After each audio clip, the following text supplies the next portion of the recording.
हर बार हमारा कपड़ा उतारा जाता था, पूरा नंगा किया जाता था और हर चीज़ से चेकअप किया जाता था। उसके बाद फिर अंदर छोड़ते थे। एंड उसके बाद सुबह 6 बजे उठाया जाता था। उठाने के बाद हम एक फील्ड में ले जाके बिठा देते थे। गाली से दिन शुरू होता था। उसके बाद सिर्फ जितनी गंदी गाली हो सके, माँ की, बहन की, हर तरफ से गाली देते थे। अगर कोई बंदा कुछ ज़रा सा भी हिलता तो सीधा डंडा लेके पहुंच जाता। वो रात तिहाड़ जेल के जेल नंबर 4 में एक नई चीख गूंजी थी। एक लड़का था, अभिषेक, जिसे लगता था बदमाश बनना कूल होता है।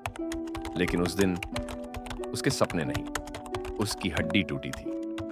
ये कहानी हमें अभिषेक की बहन ने खुद बताई है। वीडियो शुरू करते हैं। मेरा नाम है पीयूष चौधरी। आप देख रहे हैं पीयूष चौधरी की कहानियां।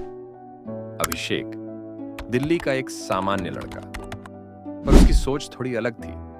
स्कूल की किताबों से ज्यादा उसे गली के गुंडे पसंद थे।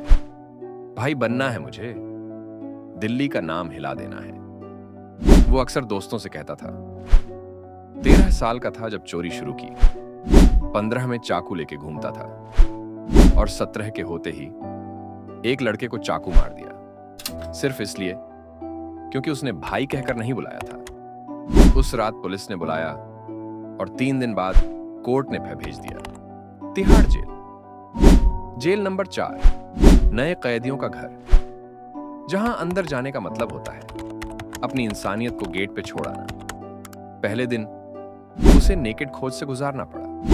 उसकी आंखों में आंसू नहीं थे, लेकिन आंखों में जल्दी थी शर्म की आग। उसकी पहली रात एक पुरानी अंधेरी कोठरी में गुजरी। एक कोने में छोटी सी बल्ब की रोशनी और दूसरे कोने में कोई चीख रहा था। अगला दिन 3 कैदियों ने उसका स्वागत किया। नया माल आया है, किसी ने कहा। उसे जबरदस्ती टॉयलेट साफ करवा लिया गया। जब इनकार किया तो चप्पल और मुक्कों का सिलसिला शुरू हो गया।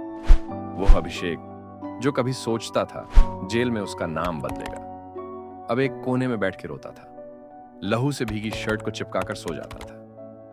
हर रात कोई उसका मजाक उड़ाता। हर दिन कोई उसके खिलाफ कुछ नया प्लान बनाता। और फिर आई वो रात जब उसे 3rd डिग्री दिया, हाथ बंद दिए गए, पीछे से मार पड़ गई और हर मार के बाद एक आवाज आती, भाई बनना था ना, बन भाई अब। एक दिन अभिषेक ने एक पुराने कैदी से पूछा, ये सब कब तक चलेगा भाई? वो सिर्फ मुस्कुराया और बोला, यहां तो आदमी पागल बन जाता है या फिर हम दर्दी रहना छोड़ देता है। उस दिन के बाद अभिषेक चिल्लाता नहीं था, वो सिर्फ मां का नाम लेके चुप रहता था। अभिषेक अब भी तिहाड़ में है। उसने अपील की, माफी मांगी, पर कानून के कागज पे लिखा गया था हत्या, जिंदगी भर के लिए। उसका सपना, उसका नाम, सब कुछ खत्म। ये कहानी सिर्फ अभिषेक की नहीं है, ये उन सब के लिए है जो गुस्से में, अहंकार में या दिखावा करने के लिए कुछ गलत करने का सोच रहे हैं। अपराध का अंजाम सिर्फ जेल नहीं होता, वो होती है एक जिंदगी जहां तुम जीते हो, लेकिन खुद के लिए नहीं। सोच समझकर कदम उठाओ, क्योंकि जेल के ताले सिर्फ लोहे के नहीं होते। कभी कभी वो तुम्हारी पूरी जिंदगी बंद कर देते हैं।